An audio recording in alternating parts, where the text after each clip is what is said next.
Hi, this is Michael Buffer, and welcome to the BoxHard Podcast. Hello, everyone. This is Mikey Garcia. Yo, it's your boy, the odd guy himself, Malik King Scotty. Hi, I'm Charlie Edwards. This is Fast Eddie Chambers, and you're listening to the BoxHard Podcast with my main man, Joey Coastman. Hello, everybody, and welcome to episode 51 of the BoxHard Podcast. I'm your host, Joey Coastman. I'm joined, as always, by Ayaz Sumra. Ayaz, how you doing? I'm good, Joey. How are you? Very good, very good. Now, Ayaz, you wasn't on last week's show, of course, and we've got you back now. And I've got a sneaky suspicion that the reason you wasn't on last week's show was because you didn't want to live up to the fact that we're now 2-1 on the scoreboards, on the prediction league, I should say. Obviously, you were leading the way 2-0 for quite a while, and then you picked Kell Brook to win his fight against Golovkin. I picked Golovkin to win, so I moved to 2-1. So I just want to make sure that you've written that score down now. Oh, yes, definitely. I've written that score down already. Okay, make sure. All right, we're going to jump straight into part one. I'm going to start over in Philadelphia. This happened on the Thursday night. Last week's show went out on a Thursday night, so it was a couple of hours before this fight took place, but I did mention it. It was over in Philadelphia, of course. Top of the bill, Dusty Hernandez Harrison. He's been on our show before. He moved to 30-0. He's, of course, got the one draw with a unanimous decision win after 10 rounds over Thomas LaManna. He also picked up the vacant USBA welterweight title, and also on that bill, young prospect, mentioned him a bunch of times, Devin Haney. He cruised to 10-0 with a TKO in the 5th round over his opponent, Mike Fowler. Now, that was it for the Thursday. Now, we're going to go over to the Friday of last week now.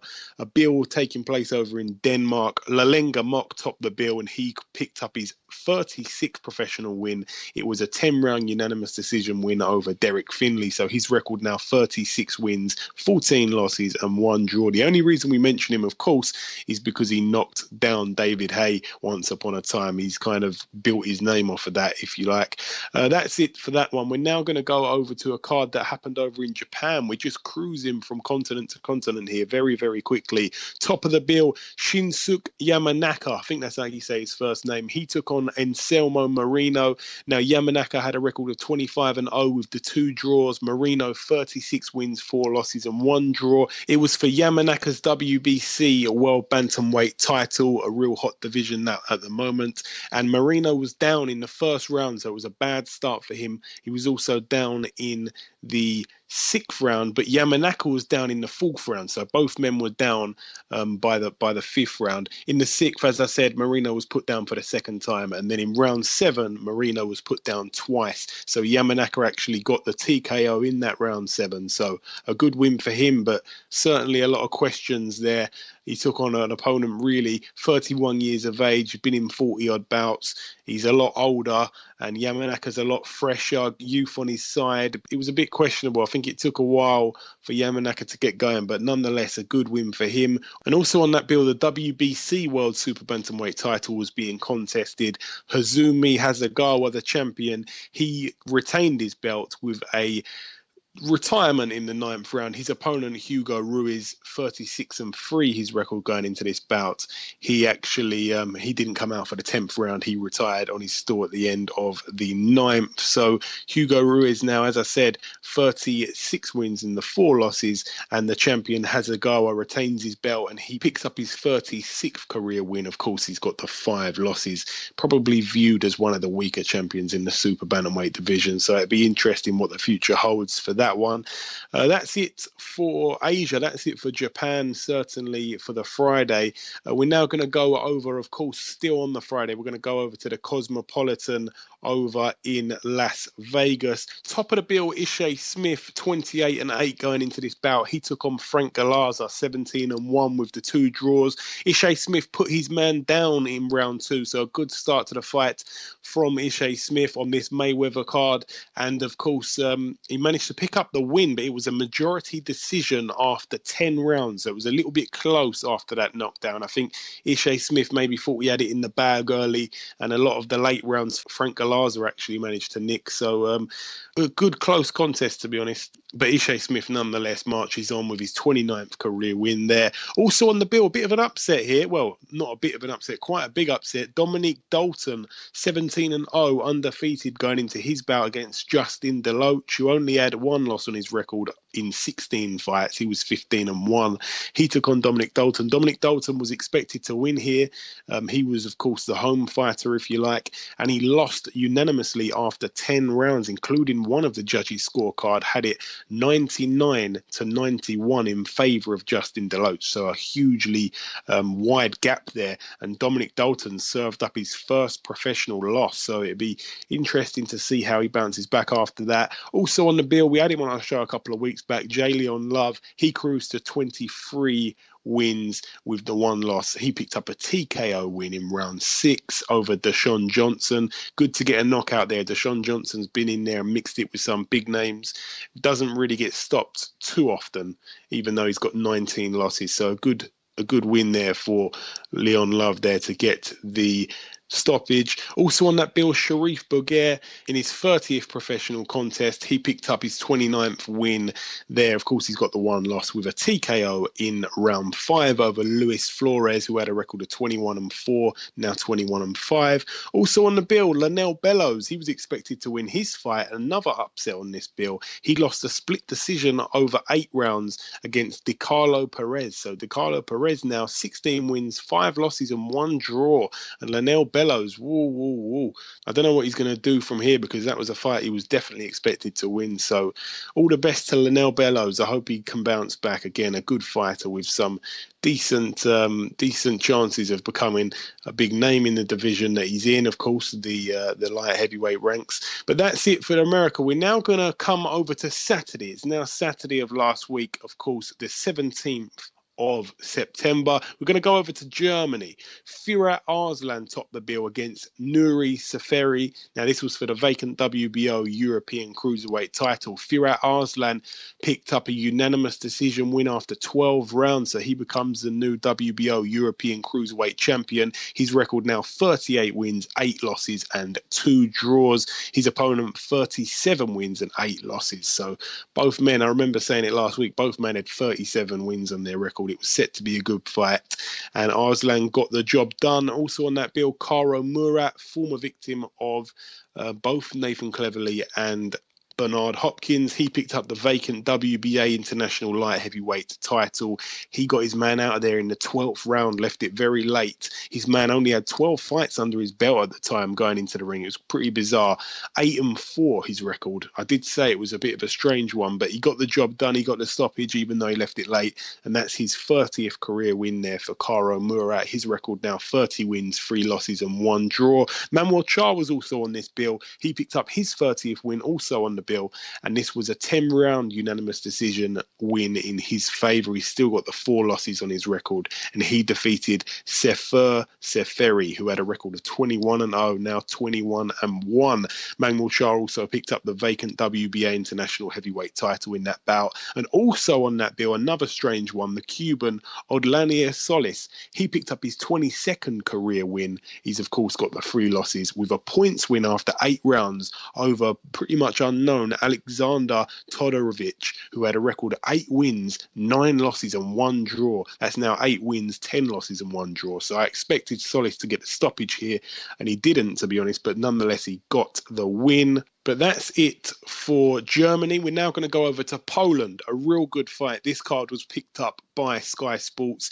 last minute, and it was one that I was going to tune into, and I did, of course. I'm going to start with the undercard.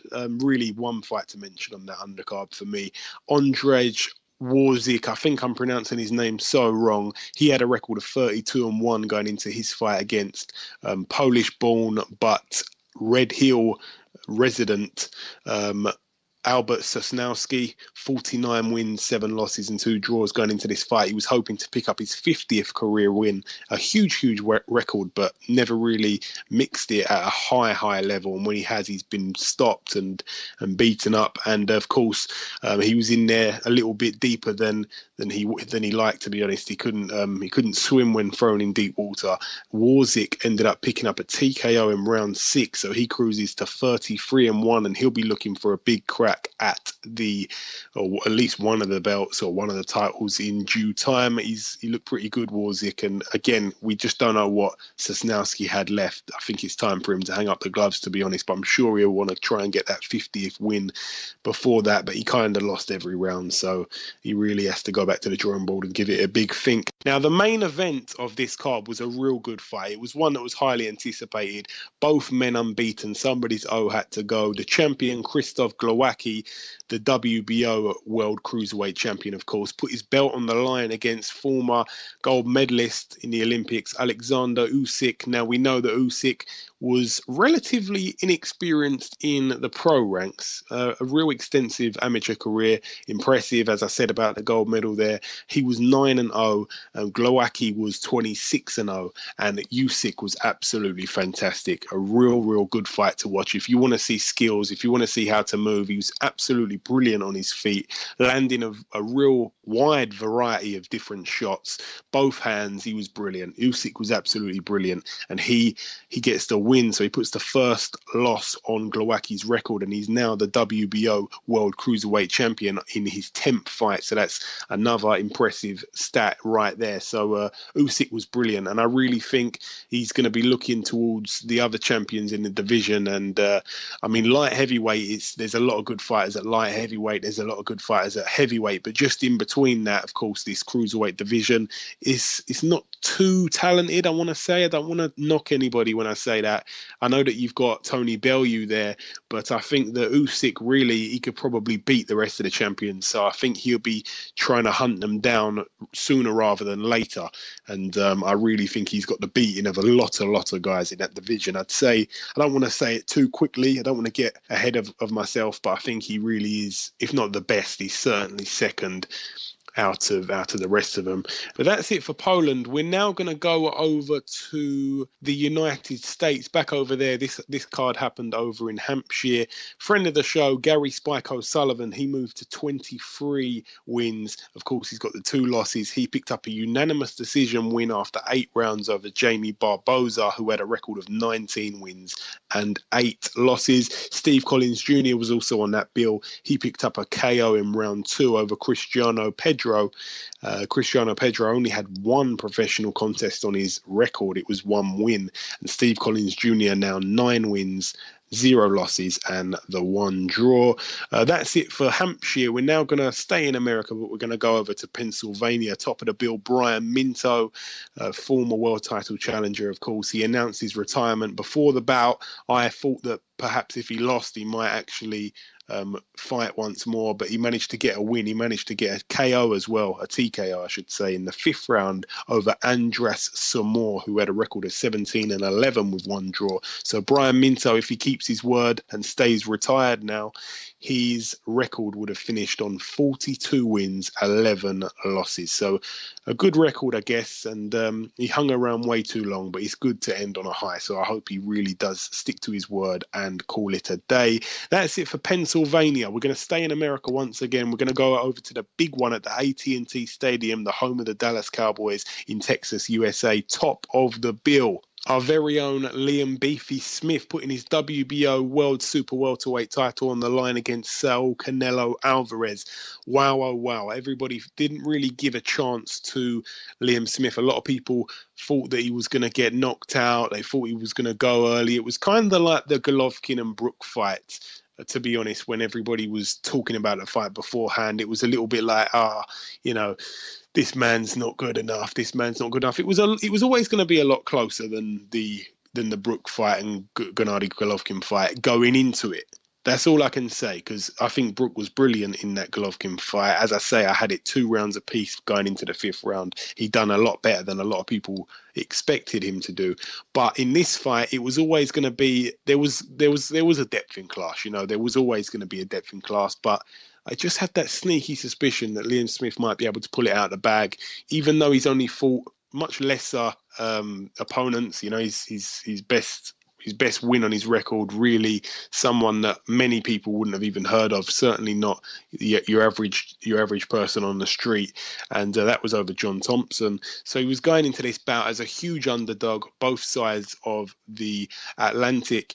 And I've got to say, I really think that he done really well in parts of it.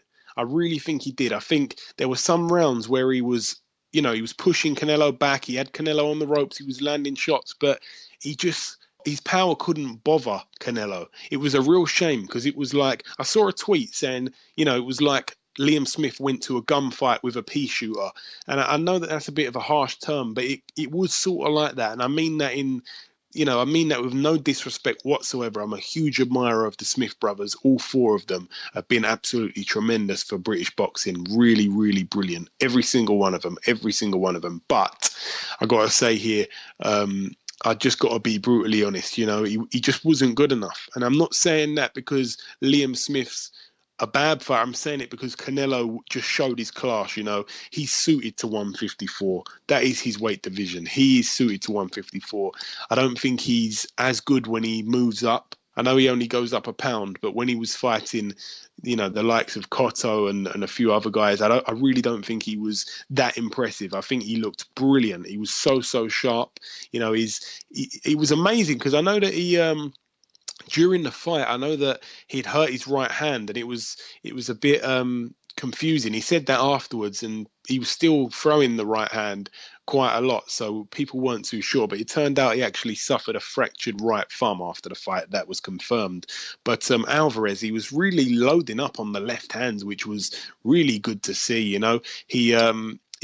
Sometimes he kind of throw like a left hook followed by a left uppercut followed by a left jab, all within like a second. It was just whack, whack, whack. So it was really impressive from Alvarez. And of course, while he's doing that, he's very much open to the overhand right.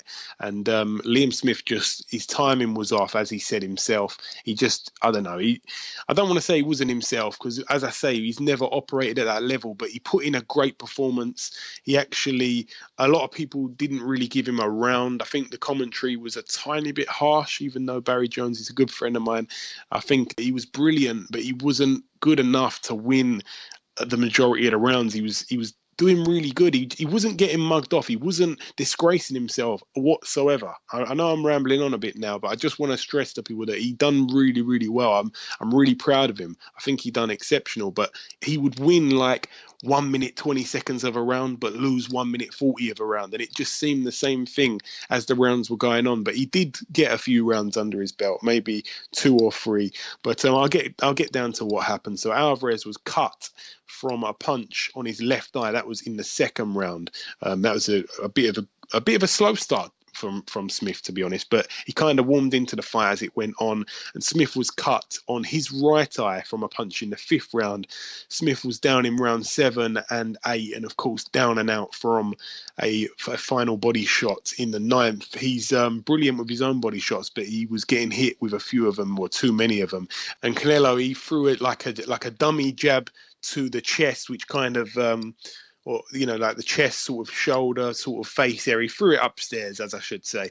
Canelo just touched him upstairs, and Liam Smith's hands come up, and whack, he just threw in the finisher, which was of course a left hook to the body, and it was devastating. It hit him right in the perfect place. It was a great punch, and to be honest, it's probably Liam Smith's signature punch. He's fantastic, and all the Smith brothers are fantastic with their body shots, but he kind of got a taste of his own medicine a little bit. But as I say, I'm gutted for Liam Smith, because Liam Smith is a tremendous fighter, and I think he can come again. But 154 really turning into a real hot division, especially if Canelo decides to stay there, which that's all unclear what's going on. That's it for that fight. So Liam Smith now gets his first career loss. So 23-1 with the one draw. And Canelo Alvarez now in his 50th fight, he moved to 48 wins. And of course, he's got that one loss to Mayweather and that one draw. So the final result, a KO in round 9 for Canelo. But that's it for that fight. We're going to move down the undercard. The chief support, Gabriel Rosado, 23-9 going into his fight against Willie Monroe Jr., 20-2. Both guys knocked out by Gennady Golovkin. And it was a unanimous decision win over 12 rounds for Willie Monroe Jr. It was a really, really poor fight, really boring, to be honest. Rosado was cut behind the head from an accidental foul during the fight. I think his right eye was cut from an accidental headbutt. It was very scrappy at parts of it. And Gabriel Rosado, I'm going to go on record to say this. I really don't rate him as a fighter. I really don't. I know he's been in there with some good fighters, but you know, he's just not good enough. He's really not good enough. His record now 23-10. Willie Monroe Jr. 21-3, and the less said the better on that fight because it was really boring. Also on that bill, Joseph Diaz Jr. 22-0 now. He picked up his 22nd win with a TKO in round 9 over Andrew Cancio, who had a record of 17-3 with the 2 draws. Cancio was cut on the bridge of his nose from a punch in round 3. And of course, he was stopped standing. The referee jumped in and waved it off in round 9. So Joseph Diaz, a good win for him there. And he looked really, really good in that fight. All the best for him. He's a real good fight. We've said it many, many times on this show.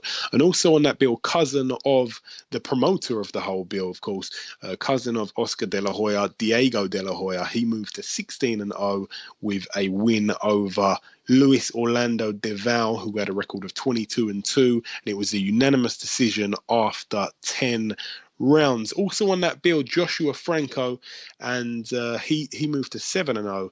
His opponent, Brian Bazan, who had a record of 9-3. Bazan was down twice in round 3 and once in round 4, and that is when the stoppage came. It was a KO in round 4. So Joshua Franco, a product of that Robert Garcia Boxing Academy over in Oxnard, a good win for him.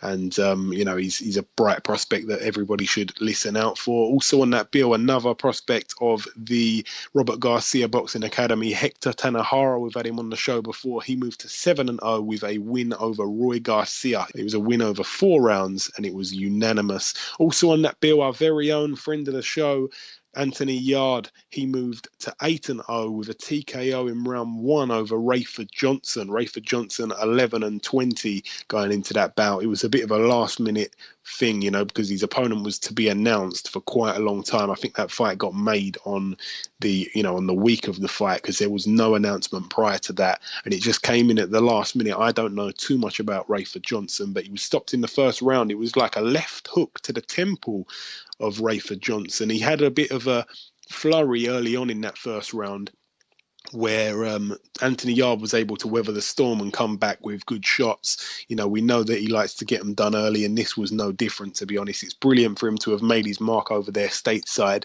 A lot of people were really excited. I saw a lot of tweets, actually, from Americans that were there in attendance at the time saying, this kid looks really good. I'm certainly going to, start watching him and seeing how he progresses. So that's really, really great stuff for Anthony Yarde's fan base to be known over in the States so early on in his career.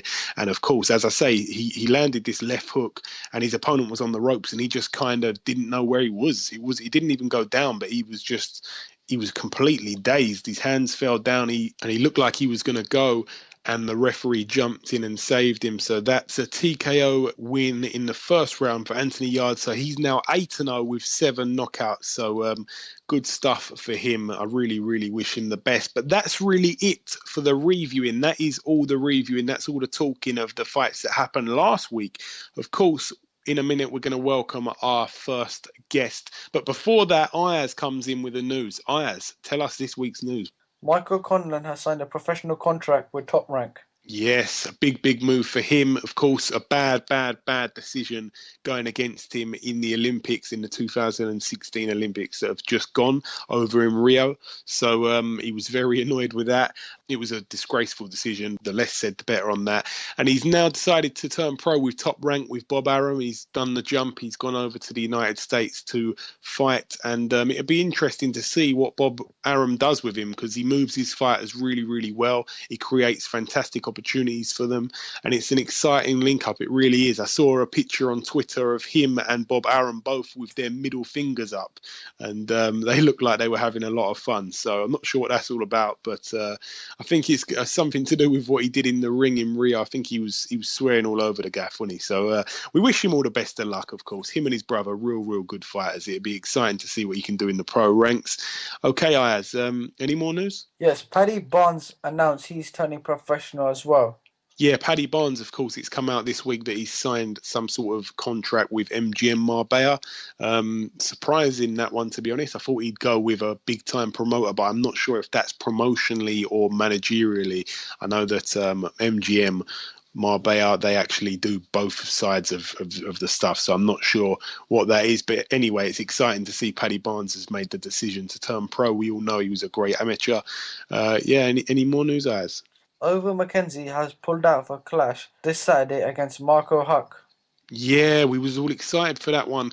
It was set to happen over in Germany, of course, and he's pulled out of the bout with an illness over McKenzie. I remember having him on our show on one of the first shows we ever done. It was just after his world title challenge for the IBF cruiserweight title over in, I can't remember where now, but somewhere in South America, and he was brilliant. I'd never spoke to him before he came on our show, and it was great to have him on, and he really could have probably won that fight. It was a bit of a strange decision, but he was going to get another big shot here against Marco Huck. It wasn't for any kind of major title or anything like that, but it was a big fight, and it was one where he was going to receive probably a large paycheck, and if he got the win over Marco Huck, it would certainly set up something big for him down the line, which unfortunately didn't happen. So I hope that he gets a speedy recovery, and I hope that he gets a chance at having this fight once again. Yes, and finally, Eubank Jr. has vacated the British middleweight belt after pulling out next month's title defence against Tommy Langford due to an injury. Yeah, it's strange, this one. I'm not sure if it was the injury that came out first or the fact that he was vacating the belt. I think maybe he vacated the belt and then the injury come, but he was set to take on Tommy Langford. Now, Tommy Langford and Eubank Jr. have previously sparred. A lot of people say that Tommy Langford got the better of him. Again, sparring, and people tell tales. But that is what people were saying. I'm not sure that, I know that Eubank Jr. would be a huge favourite, and I'd definitely side with him in that fight. And it was definitely a hard task for Tommy Langford. But it's interesting now, Ayaz. What do you think about this? Because it's a strange one. He's had 2 or 3 chances to fight for a world title. He had the Danny Jacobs fight lined up, sort of thing, which he decided to vacate his interim belt, and then he had the Billy Joe Saunders rematch on the cards, and he decided to turn that down for what I'm told was big money.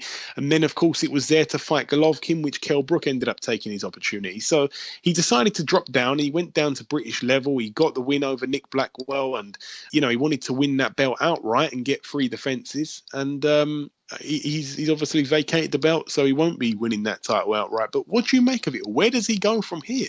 That's the question. Where does he go from here? To be honest, I'm not quite sure myself, because he's been stating he wants to fight Golovkin, and that fight didn't happen. That fight didn't materialise, so therefore Brook took the fight, like you said. It was mandatory for Danny Jacobs, and he decided not to take that fight.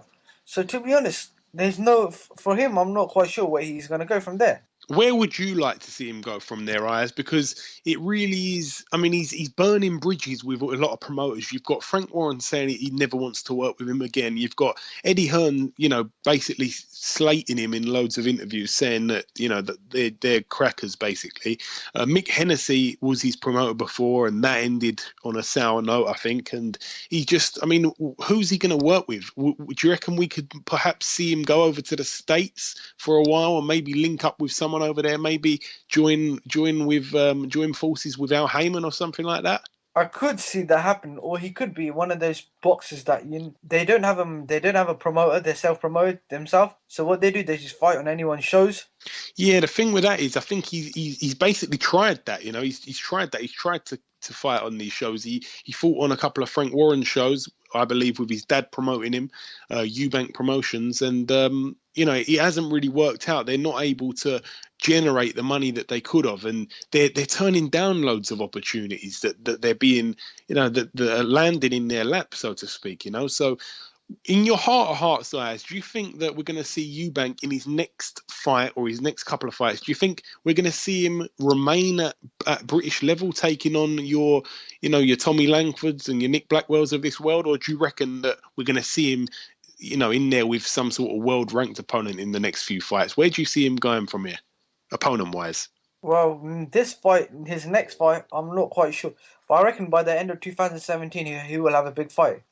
Yeah, you'd like to think so. I mean, people have probably said that about the end of 2015, but we're still here, and hopefully we do see him stepped up, because it really, really does need to happen. He's a tremendous talent. I think he can definitely go all the way, but we're yet to see him prove it. We're yet to see him. Actions speak louder than words, and he does a lot of talking. A lot of people trying to mock him, saying that because he said the other day, didn't he? He came out saying that his corner don't own towels. It was disgraceful that Kell Brook's corner threw in a towel, and then he pulls out of this British title fight, which was pretty bizarre, to be honest. A lot of people finding that pretty funny. But is that it for the news, Ayaz? Yes, that's it for the news. Okay, excellent stuff. Well, that's really it. Just before we end part one, there's, of course, one last thing to do, and that, of course, is to welcome our first guest. Ladies and gentlemen, please welcome, fresh back from his fight in Texas on Saturday, it's, of course, Mr. Anthony Yarde. Anthony, welcome back on my show, my man. Thank you, man. Thank you. Always a pleasure, my friend. So how's things? Oh, things are great, man. It's a good feeling to done what I've done, go to Texas and fight in the AT&T Arena, like one of the biggest stadiums in the world, under the Canelo card. Amazing experience. And I know that you really took to the Mexican fans. A lot of them were starting to call you Antonio Yarde. How good was that? Yeah, you know what? The reason I said it over and over again, that I love Mexican fans. And I love diehard British fans as well, and diehard American fans. But Mexican fans, there's something different. Like the atmosphere they bring, the loyalty they have for their fighters.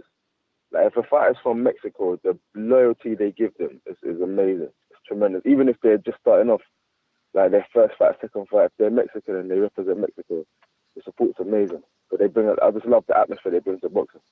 Yeah, absolutely. Now, obviously, you took on Rayford Johnson on the weekend on the Canelo Smith undercard.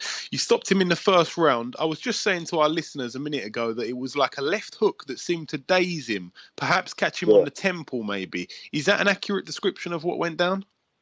I would say more over on the chin. I hit him like square on the chin. It's a lead left hook.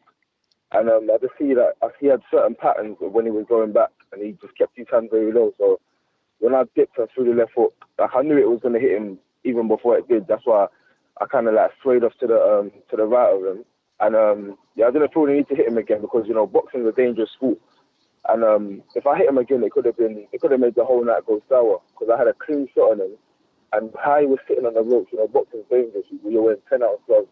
And when you're boxing at anything over usually middleweight and above, anyone that can punch or that has an accurate punch can really hurt somebody. So I would need to hit him again. Yeah, I see. You sort of backed off, and then you realised, the referee weren't stopping it. You went to walk back in, and he just waved it off. Yeah, he done the right thing, I think, the referee. Now, were you happy with the way it ended, getting a first-round stoppage, or would you have liked it to go the distance? Because remember, you're going out there, you want to try and make a bit of an impression, a lasting impression on the audience. Are you happy the way it ended with a first-round KO? I was caught in two minds, really. I was 50-50. When it first started, I said to myself, I wanted to go at least 3 rounds. That's why, partly as well, when I actually did hit him initially, I kind of went to the side. I wanted to do a thing to give him a count, and then kind of box after that. But I wouldn't have hit him anyway, even if I wanted the first round knockout. I would have probably just jabbed him or whatever and tried to drop him a different way. But I did want to go a few more rounds. But then the only thing I regretted afterwards is the fact that he was still on his feet. I wanted to have a more spectacular knockout on that kind of stage. But, everything happens for a reason, and I've got the knockout, I've got the job done, so I can't really complain. Yeah, absolutely. Now, I saw a lot of tweets going on just after the fight, I saw a lot of American boxing fans saying that they liked what they saw and they were excited to see more of you, which is obviously a good look. How were you received over there? How well were you treated, not just hospitality wise, but also by all those fans? I know that as I mentioned to you, we spoke just briefly. I know that you went straight on like a telecast. Everyone seemed to really like what they saw from you before the fight and after the fight. Yeah, as I said, like the way boxing's run when there's a Mexican event going on, whether it's America and England or anything like that, they really do take to boxing. And I made good friends with one of the Mexican presenters, Berto. He's he's a nice guy. He's the one that was interviewing me. He was the one closest to me when I was getting interviewed on that little, the table thing, yeah. And they just love boxing, man. And like they're nice people. They talk to you, teaching me how to speak Mexican, and things like that. And then you've got Tattoo, the guy that does the presenting. He was going, because in America at the Golden Boy show, they go around and give out T-shirts and on the microphone. It's like it's a concert. He went and picked up my little brother and was calling out my little brother and things like that. So it was a good event for me, man, all round. It was the first fight my mum had been to as well, which was special to me. First fight my little brother had been to. So it was a special night for me all round. Oh, brilliant, man. Brilliant. Now, did you get to watch Liam's performance? If so, what did you make of it, Anthony? I did. I was proud of Liam, man. He didn't go in there to lay down and get a payday. He was genuinely fighting his arse off, if I can say that. Yeah, of course. Say anything on this show.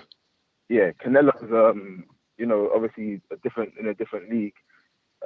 Whether that's in terms of experience, he's fought so many champions. He's fought the Floyd Mayweathers, Shane Mosley. He's fought so many guys at the level, at the age he is, he's 26. But I would say that Smith's done a good job, man. To go 9 rounds with Canelo and give him a fight. He was hitting him. Whether Canelo was doing that as on purpose to practice certain shots or whatever, nobody knows. But in my opinion, he gave him a good fight. Yeah, I agree with that. I think Canelo was extremely sharp. I think he definitely didn't underestimate him. You could see that by his performance, which was it was a great performance that Liam put up. It was just like I was saying earlier. He kind of some of the rounds he was winning like 1 minute 20 seconds, but losing 1 minute 40 seconds, and you just couldn't give it to him. He done so well. It was gutting, to be honest. I hope he bounces back from that. Now, when did you get back, Anthony? I bet your sleeping pattern's completely up the wall. It's messed up. I got back on Monday.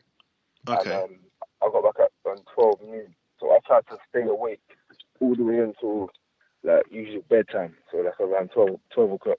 It didn't work. When it got to, I was so tired. I thought to 12 o'clock, I was drinking coffee, everything to stay awake. When it got to 12 o'clock, I couldn't go back to sleep. I was up, and I spoke to a few people I was with as well. They said, yeah, they done the same thing. They were just up. So I'm still adjusting now. They say coming to this country is one of the hardest countries to adjust back to. My jet lag always starts when I come back to this country, not when I'm actually in another country.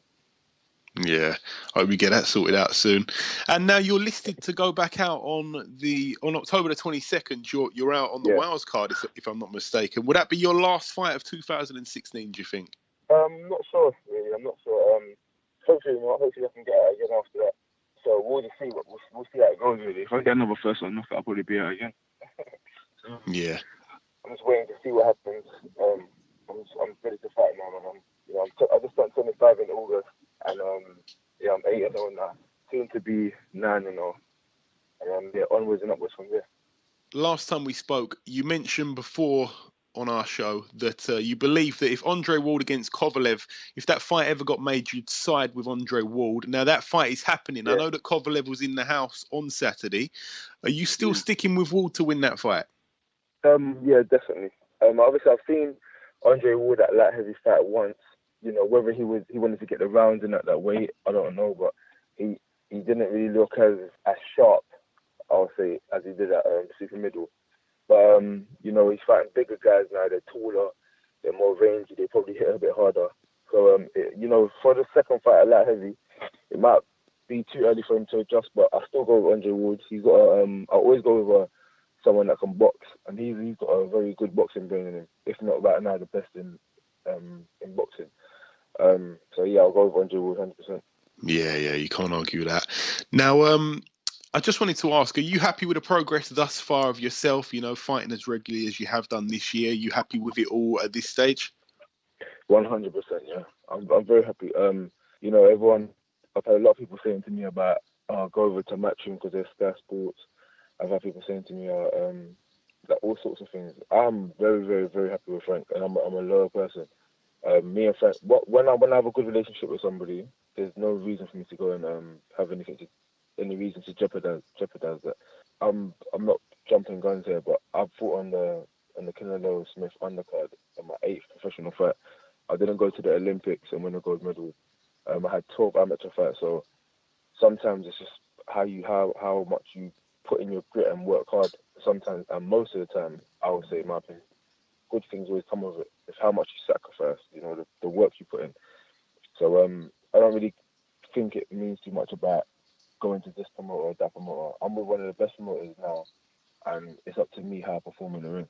Yeah, for sure. Yeah, I'm very happy with the way my career's going at the minute. Okay, that's brilliant. Now, there's another big Anthony in action this weekend, Anthony Crolla. I don't know if you watch any of the lower weights at all. Do you pay attention to those weights? Yeah, I know who Anthony Crolla is. Yeah, I know who he is. He's in a huge fight. Yeah, he's in a huge fight this weekend. He's putting his WBA lightweight world title on the line against the former WBC champion Jorge Linares. I don't know if you've got an opinion on that fight at all. Linares, like years ago, he was listed as one of the best up-and-coming fighters. He's going to be the best. But his performance has dropped within however many years. So he's not the same fighter, in my opinion, as he was back then. But Anthony Crolla, he digs deep and he finds a way to win in some situations where you count him out and you say, oh yeah, he's going to lose this fight. This guy's too big for him, or this guy's stronger than him, or anything like that. Anthony Crolla's got a very good work rate. He's world champion now, so this is an interesting fight for me to see. It's one of those fights where you say, person should win, but this person can win. So it's one of them interesting matchups when you say, I want to see that fight. So I'm definitely going to be watching. Yeah, absolutely, and we're both backing Anthony on that one. Now, Finally, Anthony, is there anything before I let you go that you want to get off your chest at all to anybody? Not really. The only thing I'm always on this thing of people message me a lot, and sometimes I can't reply to everyone. Especially after my fights, people always ask me for advice, and they're amateur and they want to go professional and things like that. I say this, the people I haven't replied to, I just say this to them. I say, just keep working hard, believe in yourself, and make the sacrifices you need to make, and things will fall into place. Like I just love to see people happy and succeed. I done a program the other day, and they said, what really upsets you? And I hate to see like things like poverty, people doing things they shouldn't be doing, kids getting led astray. Because I was in that lifestyle as well, where I could have went a completely different lifestyle. And I see a lot of kids nowadays, people that I know are still growing up. I'm thinking they're going to be a football player because they were playing for the youth team of Chelsea or things like that. And I'm seeing them selling drugs now, and I'm like, what happened to you? Like you just got put into the cycle of doing wrong stuff because you're hanging around the wrong people. So I was told them, stick to what you're doing. If you want something, you can get it. It's like nothing's impossible. So yeah, that's what I'll get off my chest today. Okay, good stuff there, man. And Anthony, listen, it's always a pleasure having you on this show. I want to thank you once again for giving us a bit of time this week, and we'll speak in the future very, very soon, of course. Anytime, 100%. Okay, now it's time for part 2 on this week's show. This part, we're going to start with the preview part, as always. We're going to start over in the Dominican Republic. Top of the bill over there, Javier Fortuna, 29-1 with the one draw. He takes on Marlon Cabrera, 22-0. That actually should be a good fight. I don't think that's going to be getting televised, but definitely pay attention to the winner, because that really is a good fight. That's a 10-rounder at super featherweight. That's it for the Dominican Republic. Now we're going to come back to the Civic Hall over in Grays, Essex. I was actually there the other day. Top of the bill over there, Ben Hall. We've had him on our show before. He's in a 4-rounder at super welterweight against William Warburton. Now we've seen him upset a couple of prospects, including Georgie Keane, Frank Warren's prospect, which I haven't heard much about actually for about a year or so. So I'm not sure what he's up to. But William Warburton, 20 wins, 97 7 losses and 8 draws. He has about 25, 30 fights a year, this man. He's really fighting every other week. And I've got to say, he's in there against Ben Hall. And Ben Hall, I don't want to say he's got to be on his A game to win, because he's a good fighter and he should be able to beat him in his B game or his C game. But William Warburton is very ragged, and he definitely comes to fight. He's not one of them journeymen that comes in there and just tries to lose, tries to cover up. He will really come for it, and he'll try to get on the front foot. So Ben Hall should get the job done here. Hopefully next week we'll announce that he's 9-0 with the 1 draw. But that's it for the Greys card over in Civic Hall. We're now going to fly out to Poland. I just want to mention, top of the bill, Adam Bałski, 6-0. That's his record. So he's had 6 fights, 5 by knockout. It's an 8-rounder at cruiserweight against Valery Brudov. Now, Valery Brudov, of course, we remember him. He came over to fight Tony Bellew. He's got a record of 43 wins and 9 losses, okay? So that's 52 fights under his belt. He's taken on a man here who's 6-0. Fair enough, it's an 8-rounder, but wow, this is a really this is a lot to ask of someone who's only had 6 fights. So I'm not sure about Adam Bałski. Maybe he's got a really good amateur career, but obviously, whoever's made this fight is very confident in him. He's the home fighter, and he better get the job done here, because it's a real huge ask. I remember it was a bit of an up and down fight for Tony Bellew, not physically, not actually up and down literally, but Tony Bellew was in a little bit of trouble. I remember that. But it's a big ask for someone who's 6-0, but hopefully he gets the job done. But that's it for Poland. We're now going to mention one fight happening over in Malaga in Spain, of course. Top of the bill. Well, the only fight on this card apparently is just one of those one fight shows that they seem to have over in parts of Spain. Big sexy Sean Turner. He looks to move to 8-0. He's 7-0 at the moment. He takes on Valery Semiska. So that should be an easy win there for Sean Turner. His man's opponent, 18 wins and 30 losses with the 1 draw. Now we're going to go over to the big one happening in the Manchester Arena, formerly the MEN Arena, formerly the Phones for You Arena in Manchester, of course, United Kingdom. Top of the bill, Anthony Crolla, 31 wins, 4 losses and 3 draws. He's taking on Jorge Linares. Jorge Linares, the former WBC lightweight champion, and of course, Anthony Crolla putting his WBA world lightweight champion on the line. It's also for some sort of WBC diamond title. It's not officially a world title. It sort of is, it sort of isn't. But it's a lovely, lovely belt. And it's, of course, got a bunch of diamonds on it. So it'll be great for anyone's mantelpiece. But this really decides who's the best in the division. I know that you've got WBO champion Terry Flanagan, who'd have a lot to say about that. But, since Terry Flanagan won his title, which he won in spectacular fashion, by the way, when he won the title, when it was vacant. But ever since that fight, I think that Terry Flanagan has looked very lackluster. I think that he hasn't really been too impressive. He's got the wins. He's got them, he's got the wins pretty wide as well, but he hasn't really looked spectacular. And, I think that Anthony Crolla, with the momentum that he's got, he's really, really tremendous at the moment. He's brilliant, always brilliant to watch, great wins. I know that you're a huge fan of Anthony Crolla as well as I am, Ayaz. How do you see this fight going? It's a big fight. Jorge Linares is looked at as the number 1 man in the division. Of course, if Crolla could get the win here, he would become the number 1 man as well. I know that Jorge Linares is a big favourite, even though he's travelling over from Venezuela. How do you see this fight going, Ayaz? Talk to me. Obviously, Linares is the favourite going in, but remember this year, when Crolla fought Perez, where he won the title, and then he fought Ismael Barroso. Now, a lot of people thought when he fought Ismael Barroso was favourite to go in that fight, and Crolla stopped Barroso. Obviously, many people are going to be thinking, yeah, Linares is going to win this fight because he's the favourite. But remember this year, this is boxing, and obviously, if he wins this could be a big upset.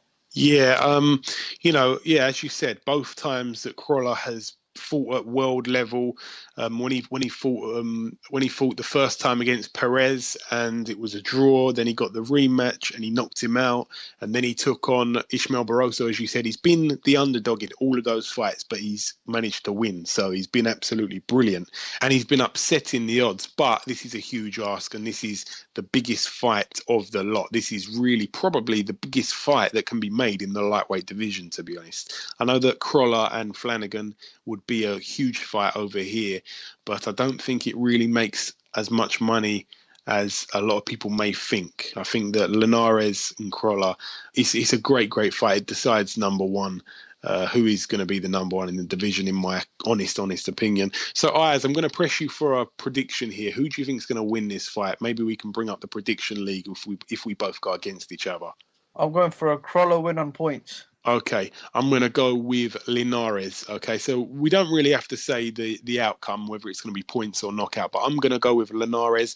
In my heart of hearts, I really hope that I'm wrong because I want Crolla to do it. I really am a huge fan of Crolla. He's brilliant, man. I really love Crolla, and I'd love him to pull it off. But I think it's the hardest ask that's been put in front of him. It's the hardest task that's been put in front of him, and he really will have to be on form here. He has been in tremendous form in his last few fights, but let's have it right. Darles Perez and Ishmael Barroso are no Jorge Linares, so it really is going to be a great fight. I'm really looking forward to it. I cannot wait till Saturday night.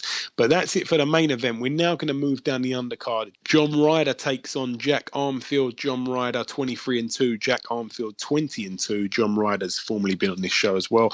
He's fighting for the WBA International Middleweight title. He's looking to defend it. He's actually the champion. It's over 12 rounds, of course, at middleweight. And all the best of luck for John Ryder. This is a bit of a... it's not a great card, but there is some, apart from the main event's a huge fight, and the undercard's not great. And the reason why I think is because it's not on pay-per-view and there's not that extra money there. But Callum Johnson's also on the bill. He looks to move to 16-0. His record at the moment, 15-0. He's fighting for the vacant Commonwealth light heavyweight title. And also on the bill, Hosea Burton, a fighter that I really believe in, a fighter that I really think can do big things, and he's really quite classy. And that's, of course, a cousin of Tyson Fury. Now, Hosea Burton was supposed to fight Frank Buglioni. We had Frank Buglioni on the show talking about that fight as well, but he actually picked up an injury. It was a cut eye, if I'm not mistaken. So that fight ended up being cancelled. So Hosea Burton decided to still go ahead and fight. And his replacement opponent turns out to be Fernando Castaneda, who by chance actually has fought Frank Buglioni. Frank Buglioni knocked him out in the 5th round. His record is 24-10. So Hosea Burton, I'm sure, will try to get him out of there quicker than Frank Buglioni. But, he's got to keep his eye on the prize. He's got to still be on his A game to get a win here. But Hosea Burton, 17-0, and I think he's really good. I wish that fight happened between Buglioni and Hosea Burton. It looks like it may happen in the future. I'm hoping so. But it's a shame because it was, apart from the Anthony Crolla fight against Linares, which is going to be a great fight I'm really looking forward to. As I said, the next fight I was really looking forward to was Hosea Burton and Frank Buglioni. It was going to be a great fight. It was a bit of a 50-50 in my opinion. But because that fight is not taking place, it's kind of deflated the card a little bit now in terms of excitement for me, on my part anyway. I'm sure a lot of guys still look forward to the other fights, but that was a great fight in my opinion. Now also on that bill, Marcus Morrison, he looks to move to 13-0. Also on the bill, Isaac Lowe, again, he's another man that's been on our show. He looks to move to 13-0. He's got that one draw. His opponent to be announced. It's not been announced yet, and that's at featherweight, of course. And Conor Benn, he gets out again. That's another good thing for the card. Hopefully they show that fight on the telecast. I'm sure that they will. And he looks to move to 5-0. He takes on Ross Jameson, who has a record of 1 win and 1 loss, and that's a 4-rounder at 140. But that's really it for the previewing. That's all the previewing done. That last card I just mentioned there, the Crolla Linares fight, will take place on Saturday night on Sky Sports. And of course, that's the 24th of September, this Saturday. So a real intriguing main event, of course. That's it for the previewing. As I said, there's one last thing to do before I welcome on our second guest, and that last thing is to mention the funny name fighter of last week, his results. So we mentioned last week Aram Amirkhanyan. It's actually a real person. It's unbelievable. He picked up a TKO in round 5, and he extends his win record to 6-0. So a good win for Amirkhanyan. And one that I just wanted to mention is happening this week. Just want to keep this little segment short and sweet. There's a fight this week taking place in Georgia, USA. A man called William Williams is taking on a man called Jamal Williams. Okay, so if William Williams wasn't funny enough, then he's actually taking on a man called Jamal Williams. So the fight is William Williams against Williams. So it's all a bit confusing. But if I'm a betting man, I'm going to put my money on Williams to win it. Okay, we'll leave that there. But that's it for the funny name segment, short and sweet. Now, the last thing we've got to do, of course, before we get on to the end of the show, and that is to welcome our second guest. Ladies and gentlemen, please welcome the hard-hitting middleweight and these days an internet sensation. It's, of course, Mr. Spike O'Sullivan. Spike, welcome back. It's great to have you on again. Thanks very much for having me on again, Joey. Good to be back. Yeah, man, always. Now, firstly, Spike, you fought on the weekend over in the States at New Hampshire against Jamie Barboza. Now, you won the fight unanimously over 8 rounds. I haven't seen the fight. Could you briefly talk us through it? Well, it was my first fight back since December, so it's been almost 10 months out, so it was good to get the rounds under my belt, and the 8 rounds was good for me, and shake off the ring rust, and went quite well. I mean, as I say, I haven't really seen the fight. Were you happy with your performance at all? I really haven't seen even a clip of it at all. Yeah, I'm reasonably happy. I won pretty much every round and dropped him in the 7th. And he's a big enough, tough, strong guy. He'd challenged for the interim world title at super middleweight, and he'd been also a WECU world champion. He was no mug, And as I say, it was my first fight back in 9 months, and I only played for 5 weeks. So, all in all, I was happy. Okay, great stuff. Now, will that be it for you for this calendar year, or will you be fighting again before the year's up? No, I intend to be out again before the end of the year, definitely. I was actually offered a fight there in Vegas in October, but I won't be able to do that because my missus is due a baby this coming Monday. Oh, wow. I have to look after things at home first. But I'm back in the gym there tomorrow, so I'll be keeping in shape. But I can't be going away for training camps for a few weeks. Okay, congratulations on that, by the way. Thanks very much. Now, in your opinion, I think you said he was too small, Kell Brook, going into that fight against Golovkin. What did you make of his performance afterwards, Spike? I mean, personally, I thought he did pretty well in the first 4 rounds. I kind of had it 2 rounds apiece. How did you see it? I know a lot of people gave him no chance beforehand, but surely he did quite well, no? Yeah, I think he done very well. I think his stock has risen as a result of that fight. I think he showed how good a boxer he is, and he caught Golovkin more frequently than anyone I've ever seen catch him. I think being a bit smaller, he was a bit faster, and that helped. Inevitably, in the end, he was injured and taken out. I thought it was going to happen. Golovkin was a bigger, stronger man, but I thought he done very well. Yeah, I agree with that. I'm sure you would have seen Chris Eubank Jr. respond to the whole thing, saying that his corner doesn't own towels. They'd never throw in a towel. Then the following week, he vacates the British title and pulls out the fight with Tommy Langford. What do you make of that, Spike? I think it's pretty embarrassing. I think it's embarrassing the sport as well. Like, I think it's making a bit of a mockery of sport. I think it was a big insult what he said as well to Tommy Langford. I think he would have beat Tommy Langford, in my opinion. But I think it's very insulting. I think he's an insulting guy, and I think it was very disrespectful to the fans. The boxing fans. Frank Warren stated that all people that book tickets, hotels, travelling, and whatnot. And to let them all down, I think. And his comments about throwing in the towel as well. The doctor's statement stated that he'd only tennis elbow, which I've had, God knows how many times, to be honest. My elbows have been sore in training camps and still fought. I think overall it was embarrassing, really. Yeah. And are you over that whole saga now with Eubank Jr.? I know that for a while he kind of got on he got on your nerves, you got on his nerves a bit. Are you over that whole thing now, or is it just a case of you might wake up and feel like insulting him? I still don't really like him, and I'd like to fight him again. He burst my eardrum that fight and disorientated me, and it messed my equilibrium and my balance and my vision also as the fight progressed. So I'd like to settle the score when I fight him again, but he's calling himself a warrior and this and that, and what kind of a warrior pulls over a sore elbow? Yeah, I think as I say, overall, I just think I describe things as an embarrassment, the whole thing. Yeah. Okay. We'll leave that there. Now, I know that obviously you wanted him in the ring for a long time. You got that fight. It didn't work out on the night, despite putting in a good effort. Now it seems like you've got your eyes set on the former Olympic bronze medalist and unbeaten as a professional, Anthony Ogogo. Where did all that stem from, Spike? And why do you dislike him so much? Well, he said he'd fight me, he came over with a statement there one night. I think he might have been out for a few drinks, to be fair to him now, all right.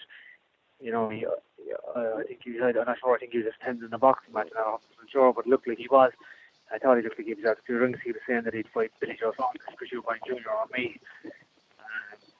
I was actually out injured at the time, weird, and I wasn't sure whether I'd fight again. It was 2 months after the Eubank fight. So kind of pissed me off that he was talking over me at that point. And, I'd like to fight him. And since then, he's come up with very strong statements saying he'd end my career if we fought. Insulted me. Saying that he'd end my career if we fought in Dreamland, and he also, his promoters trying to protect him. When I called him out, they said that I need to get a W on my record, which I've got right now, actually. On last Saturday night, and I think the guy I beat was by far a better fighter than any guy he's ever beaten in his career, and I'm here and I'm ready for the fight if he wants to have the fight, You made a statement. You said that you were going to knock him out whether you saw him in the street, in a press conference. Now, I know that you joke a lot, but I really sensed that you wasn't joking when you said that. Would you really try to hit him outside of the ring? I would, yeah, because he made a video where I filmed in London giving me a lot of grief. I don't intend on letting him get away with that, and when I see him, I'm gonna have at least 2 strong words with him, and I have the thing to give him with smacking him out, shut him up. Okay. Because I don't think he's got the bollocks to get the ring of me, so I want to give him a smack anyway. Okay. Now, ideally for you, if that fight was to happen, when would you like that fight? Because it's a bit rushed. If it was going to happen at the end of this year, I don't suspect it will. Would you be happy for it to happen sometime next year? If so, when would be best for you? Any day, really. To be honest, I'd fight him before the end of the year. No problem. I'd fight him anytime. I don't think he's such a big threat. To be honest, I think it'd be a really easy fight for me. I don't think he's on my level. And I'd fight him anytime. Okay. Now, obviously, a lot of people you've really kind of captured the imagination of a lot of fans. A lot of people were really loving some of the videos that you're doing recently. I mean, I saw the one where you walked into Subway wearing a mankini, which was just brilliant watch. And I just wanted to know if there was any other videos coming up soon. Do you plan these, Spike, or is it just literally, just heat of the moment? Not heat of the moment, but like off the cuff kind of thing? Yeah, off the cuff, they just come to my head and just do it for the crack. My brother there, we've been laughing doing it. Therapeutic. Good for the mind. Laughter is the best medicine. Do a great laugh making them, and good fun. Yeah, of course. Now, before I let you go, Spike, I just wanted to give you an opportunity to get anything off your chest, if there is anything. Is there anything that you want to get off your chest at all? Not really, no. Just, I suppose Anthony Ogogo, and Sauerland brothers, I got the W now that you were asking for, and, the ball is in their court. I'll fight him any day, anytime, anywhere. I don't mind. I go to Norwich, as he said he wants to fight Norwich. I'm sure I can do Norwich. I've done Q2 in London. I've done Madison Square Garden. I'm sure I can fit Norwich in. So, I'll fight him, or even go to Germany, Sauerland brothers. It doesn't bother me. I'll fight him anywhere. Okay, some strong words there for Anthony. All right, listen, Spike, I just want to say it's always a pleasure speaking with you. You know that anyway. I appreciate you giving us a bit of time this week, and we'll no doubt speak again soon, my friend. My pleasure, Joey. Thanks very much. Appreciate it. Thanks for having me on again, and sure, not I'll talk to you again soon. Okay, now it's time to conclude episode 51 of the BoxHard Podcast. I've been your host, Joey Coastman. Ayaz Sumra has been Ayaz Sumra. Throughout the month of August, there weren't really any big fights on, so we aimed to bring you 4 weeks of world champions. We ended up bringing you 8 weeks of world champions instead. I think it started just before August. Now, that run has now ended, and we're back to reality with boxers that are relevant to each week's show. Firstly, I'd like to thank our 2 guests that took part in this week's show. Of course, Mr. Anthony Yarde and Mr. Spike O'Sullivan. Two real gentlemen outside of the ring and two real animals inside of the ring. It's always a pleasure. Now, finally, the biggest thank you of all goes out to our listeners that make this show what it is. Remember, if you get time, please leave us a review on iTunes, as it really means a huge deal to us. We'll be back next week with another big show. As always, until then, my friends, take care.